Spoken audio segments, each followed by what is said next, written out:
Hi guys, good morning. Welcome to our channel, Bicolana Vlog. For today's video is nandito tayo ngayon para magliwaliw, magala-gala dito sa kabundukan, kakahuyan, etc. etc.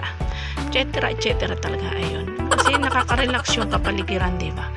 Kung meron kang mga iniipit-ipit na mga problema sa kilikili, is pumunta ka lang dito sa lugar na to at siguradong makakalimutan mo. Kaya tara na guys at libutin natin ang kabundukan na ito.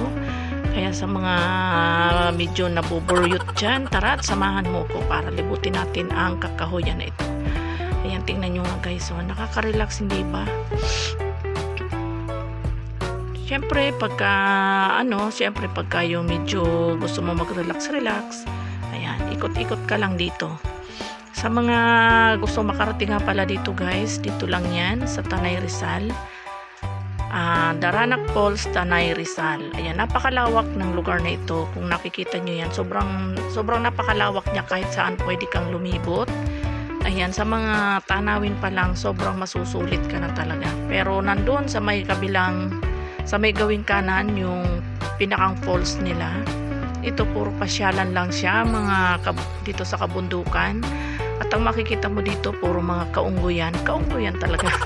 Kaungguyan yung mga kapatid ko nandito lahat. Ano kaya itsura ng mga kapatid ko dito? Mukhang ano rin kaya, mukhang tao rin kaya. Kaya nga unggoy eh. Ayan, ito dito sa lugar na to, napaka-presko niya, sobrang napaka-presko ng hangin. Ayan, ano kaya parang nalasahan ko yung hangin, sobrang malamig. Ayan, maraming salamat nga pala guys. Thank you so much sa inyong panonood. Bye-bye!